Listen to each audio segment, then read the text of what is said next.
अस्सलाम वालेकुम dear students, कहिड़ा हाल आहिनि? ख़ुशि आहियो त बि ठीकु आहे। डियर स्टूडेंट्स, अॼु वरी गॾु आहियूं हिकु नए ॾींहं सां, नए ख्वाब सां, नए लेक्चर सां, नवनि आडियाउनि सां, नई इंफॉर्मेशन सां। अॼु असीं पढ़ंदासीं क्लास 7 साइंस 7 जे 10 चैप्टर जा जेके बि MCQs आहिनि उहे पढ़ंदासीं। हीअ वीडियो जेका आहे स्पेशली जेका असीं सीरीज़ हलाए रहिया आहियूं, जेका स्कॉलरशिप आहे NGV स्कूल जी SEF जे तवसल सां वठी पई वञे। फस्ट लेक्चर खां वठी 12 लेक्चर ताईं, 12 जेके बाब आहिनि क्लास 7 जा, जेके बि MCQs आहिनि सभु MCQs असीं कलेक्टिव करे मोस्ट इम्पॉर्टेंट, मोस्ट रिपीटेड, जेके बहितरीनु ज़्यादातर अचण वारा MCQs तव्हां लाइ खणी ईंदा आहियूं, वॾी महिनत करे, वॾी कोशिशि करे, मल्टीपल रिसोर्सिस खां। हीअ का वीडियो जेको आहे अधु कलाक या कलाक में न ठहंदी आहे। हिन वीडियो ठाहिण खे जेको आहे अगर 15 खां 20 MCQ तव्हांजे लाइ खणी अचनि वीडियो ठाहिण लाइ, उहा 4 खां 5 कलाक वीडियो ठाहिण लाइ लॻंदी आहे।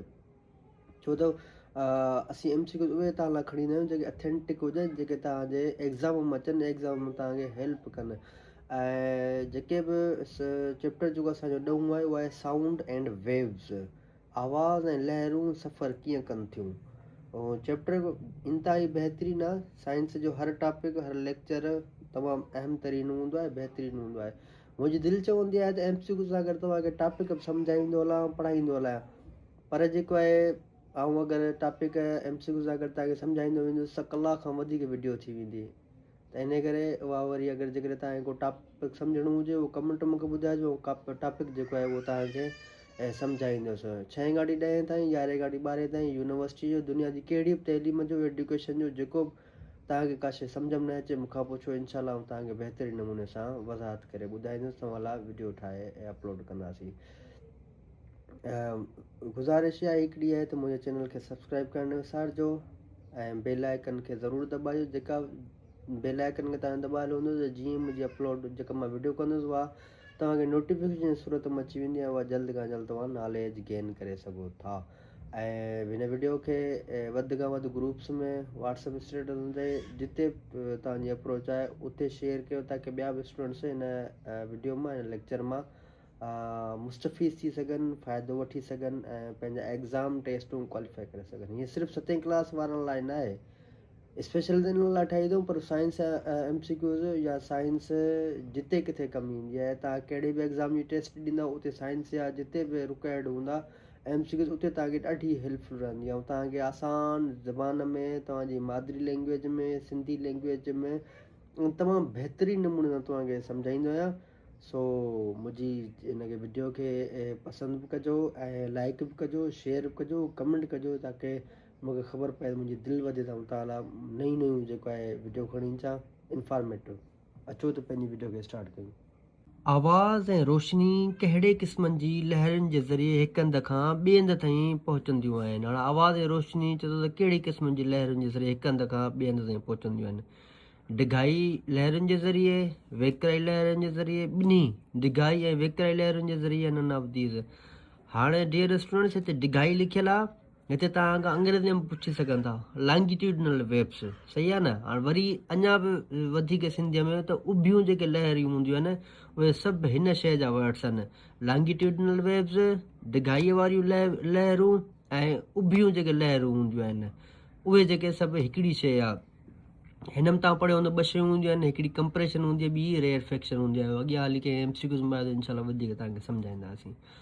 ट्रांसवर्स वेव्स जेके हूंदियूं आहिनि पासीरियूं वेव्स हूंदियूं आहिनि, वेकिराई वारियूं लहरूं पासीरियूं वेव्स, ट्रांसवर्स वेव्स उहे जेके हूंदियूं आहिनि उहे जेको आहे पासीरियूं वेव्स हूंदियूं आहिनि।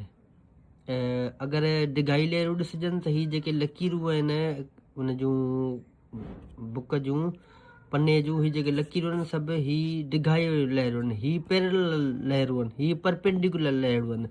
परपेंडिकुलर तव्हांखे ख़बर हूंदी त केतिरी एंगल हूंदी आहे, कीअं परपेंडिकुलर लहरूं जेको आहे सफ़र कंदियूं आहिनि। डिघाई वारियूं लहरूं हीअ डिघियूं आहिनि, पोइ डिघियूं हीअं बि थी सघंदियूं, डिघियूं हीअं बि थी सघंदियूं, उभियूं वरी हीअं थी सघंदियूं। पासीरियूं जेके लहरूं हूंदियूं आहिनि उहे हीअं लहरूं हूंदियूं आहिनि, हीअं लहरूं तव्हां सफ़र कयूं हूंदियूं। इंसान जो कनु केतिरी फ्रीक्वेंसीअ वारा आवाज़ ॿुधी सघे थो। हाणे त इंसान जे कन जी फ्रीक्वेंसी पुछींदसि त तव्हां खां चमड़े जी पुछी सघे थो, डॉल्फिन जी पुछी सघे थो, ॿिलीअ जी पुछी सघे थो, कुते जी पुछी सघे थो, जेके बि तव्हांजे चैप्टर में ॾिना विया था त जानवर उन्हनि जी पुछी सघे थो। इंसान जे कन जी केतिरी फ्रीक्वेंसी वारा आवाज़ ॿुधी सघे थो? 16 खां 20,000 हर्ट्ज़ या 20 खां 20,000 हर्ट्ज़, 20 खां 30,000 हर्ट्ज़ या ननावतीज़। हाणे 16 आहे, इहे 20,000 आहे। ॿुड़ी में ॾींदो त अगरि तव्हांखे 20 के ॾेई छॾे न, इहो बि सम्झो त 20,000 आहे। सही आहे न पुटु? MCQ नंबर 2, आवाज़ कहिड़ी शइ मां तकिड़ो गुज़री वेंदो आहे? आवाज़ कहिड़ी शइ मां जल्दी गुज़री वेंदो आहे? हवा मां, पाणीअ मां, काठ मां या अल अवधीज़? आसान MCQs आहिनि, तमामु बहितरीनु कंसेप्चुअल MCQs आहिनि। फस्ट ऑफ ऑल तव्हां पहिरीं पूरे साइंस खे सुठे नमूने सां पढ़ो, टॉपिक क्लियर कयो, कंसेप्चुअली क्लियर कयो, तव्हांखे MCQs हलवे वांगुरु लॻंदा। फिंगर टिप्स ते तव्हां हीअं टिक कंदा वेंदव। MCQ नंबर 4, डेसिबल कहिड़ी शइ जी माप जो यूनिट आहे? हाणे तव्हांखे डेसिबल जो पुछी सघनि था, पिच जो, एम्पलीट्यूड जो, जेके बि तव्हां स्पीड जो तव्हां पुछी सघनि था। ॿिया बि जेके शयूं आहिनि तव्हांखां उन्हनि जूं SI यूनिट्स पुछी सघनि था। डेसिबल कहिड़ी शइ जी माप जो यूनिट आहे? पिच जो आहे, एम्पलीट्यूड या वसत बि हिनखे चइबो आहे। सो सिंधी जा लफ़्ज़ सिखी छॾियो, सम्झी छॾियो, अंग्रेज़ीअ जा जेके बि हुन सां रिलेटेड वर्ड्स आहिनि, ताकी MCQ तव्हांखे कहिड़े बि नॉलेज सां कहिड़े बि तरीक़े सां पुछी सघंदा, उते तव्हां कंफ्यूज़ न थी वञो। एम्पलीट्यूड, वसत, लहरी डेग या को बि न। पंजू जेको आहे त लहरी डेग खे कहिड़ी निशानीअ ज़रिए ज़ाहिर कयो वेंदो आहे? हिन जूं निशानियूं सिंबल्स तव्हां यादि करे छॾियो। सिंबल्स ऐं जेको आहे यूनिट्स, इहे तमामु अहम तरीन हूंदा आहिनि। ऐं वेलासिटी V, लैम्डा या ननावधीज़। MCQ असां चऊं, आवाज़ कहिड़ी सूरत में सफ़र कंदो आहे? लहरुनि जी सूरत में, रोशनी जी सूरत में, गर्मी जी सूरत में या बिजली जी सूरत में? आवाज़ कीअं पैदा थींदो आहे? थधि सां पैदा थींदो आहे, प्रेशर या दबाव सां पैदा थींदो आहे, या लर्ज़िश वाइब्रेशन करण सां पैदा थींदो आहे, या पाणीअ सां पैदा थींदो आहे? MCQ नंबर 8, आवाज़ खे सफ़र करण लाइ छा जी ज़रूरत हूंदी आहे? खिला जी ज़रूरत हूंदी आहे, रोशनी जी ज़रूरत हूंदी आहे, गर्मी जी ज़रूरत हूंदी आहे, या मीडियम जी ज़रूरत हूंदी आहे? डियर स्टूडेंट्स, नओं MCQ तमामु बहितरीनु, तमामु मज़ेदार, मोस्ट माना अगरि टॉप 10 में अगरि हिनखे MCQ रखिजे त रखी सघिजे थो। हीउ वॾो अहम तरीन MCQ आहे। त आवाज़ खिलाम छो नथो ॿुधी सघिजे? माना आवाज़ खिलाम असीं छो न ॿुधी सघंदा आहियूं? खिलाम छो नथो ॿुधी सघिजे? हवा न हूंदी आहे, रोशनी न हूंदी आहे, या गर्मी न हूंदी आहे, या उते पाणी न हूंदो आहे? छाजे करे? हवा न हुअण जे करे, रोशनी न हुअण जे करे, गर्मी न हुअण जे करे, या पाणी न हुअण जे करे? छाजे न हुअण जे करे आवाज़ खिलाम नथो ॿुधी सघिजे? आवाज़ जी रफ़्तार सभ खां वधीक कहिड़े सोर्स जे ज़रिए हूंदी आहे? कहिड़े ज़रिए हूंदी आहे? माना कहिड़ी शइ में जेको आहे आवाज़ सभिनी खां वधीक वञी सघे थो, तेज़ वञी सघे थो, तकिड़ो वञी सघे थो? गैसिस में, लिक्विड में, सॉलिड में या वैक्यूम में? MCQ नंबर 4, लहर जी हिकु मुकमल चकर खे छा चयो वेंदो आहे? Amplitude, frequency, both A and B या को बि न?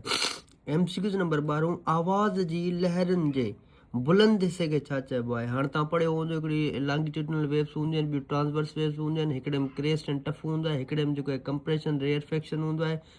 कहिड़ियुनि शइ में कहिड़ी शइ हूंदी आहे, हुनजो मतिलबु छा आहे, उहो जेको आहे तव्हां पढ़ियो हूंदो। आवाज़ जी लहरुनि जे बुलंद हिसे खे छा चइबो आहे? ट्रफ चइबो आहे, नोड चइबो आहे, क्रेस्ट चइबो आहे, या कंप्रेशन चइबो आहे? MCQ नंबर 13, उहे लहरूं जिन में मादे जा ज़रा लहर जी तरफ़ सां परपेंडिकुलर 90 डिग्री या परपेंडिकुलर जी हरकत कनि, उनखे छा चइबो आहे? Longitudinal waves, transverse waves, pressure waves या साउंड वेव्स? लॉन्गिट्यूडनल थींदो वेव्स, ट्रांसवर्स थींदो, साउंड वेव्स थींदो, या प्रेशर वेव्स थींदो? कहिड़ो थींदो उन्हनि चइनि मां? जेको तव्हांखे अचे थो उहो कमेंट ॿुधाइजो। MCQ नंबर 14, फ्रीक्वेंसीअ खे मापण जो बैन अल-अक़वामी यूनिट्स कहिड़ो आहे? तव्हांखे वरी बार बार चवंदा आहिनि यूनिट्स यादि करे छॾिजो ऐं उनजा औज़ार यादि करे छॾिजो।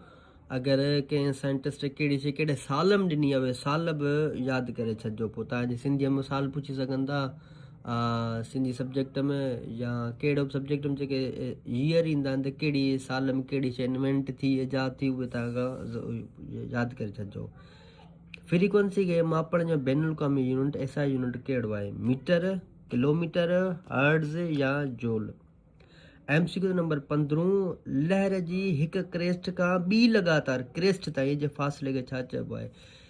चए थो जेका लहर हूंदी आहे ट्रांसवर्स वेव में जेके लहरूं हूंदियूं आहिनि पासीरियूं जेके वेव्स हूंदियूं आहिनि उन्हनि में क्रेस्ट हूंदा आहिनि टफ हूंदा आहिनि क्रेस्ट खां वठी क्रेस्ट ताईं जेको सफ़र हूंदो आहे उनखे छा चइबो आहे? जेको रस्तो हूंदो आहे जेको क्रेस्ट खां वठी क्रेस्ट ताईं जेको विच में खाल हूंदो आहे जॻह हूंदी आहे उनखे छा चइबो आहे? फ्रीक्वेंसी चइबो आहे, वेवलेंथ चइबो आहे, एम्पलीट्यूड चइबो आहे या स्पीड चइबो आहे? जेको तव्हांखे अचे उहो कमेंट में ॿुधाइजो। हिन जेको आहे चैनल खे सब्सक्राइब करणु न विसारजो, बेल आइकन खे ज़रूरु दॿाइजो, वधि खां वधि हिन वीडियो खे हिन लिंक खे शेयर कयो पंहिंजे ग्रुप्स में, व्हाट्सअप स्टेटसनि ते दोस्तनि ॾांहुं, त ताकी ॿिया स्टूडेंट्स वधि खां वधि हिन वीडियो मां हिन नॉलेज मां इंफॉर्मेशन गेन करे सघनि ऐं हू मुस्तफ़ीद थी सघनि। मुंहिंजूं तो दुआऊं तव्हां सभिनी स्टूडेंट सां गॾु आहिनि, नेक तमन्नाऊं नेक ख़्वाहिशूं तव्हां सां गॾु आहिनि। जेका शइ तव्हांखे सम्झ में न अचे उहा कमेंट में पुछो, इनशाला तव्हांखे क्लियरिफाई कई वेंदी। अगरि कंहिं टॉपिक ते तव्हांखे वीडियो ठाहिराइणी हुजे जेको टॉपिक तव्हांखे सम्झ में नथो अचे, कहिड़े बि सब्जेक्ट जो, लाज़मी न त साइंस जो, कहिड़े बि सब्जेक्ट जो अगरि का शइ तव्हांखे सम्झ में नथी अचे कमेंट मैसेज कजो, कमेंट कजो यूट्यूब ते, त इनशाला तव्हांखे सम्झायो वेंदो। ठीकु आहे स्टूडेंट्स, ख़ुदा हाफ़िज़, दुआउनि में यादि।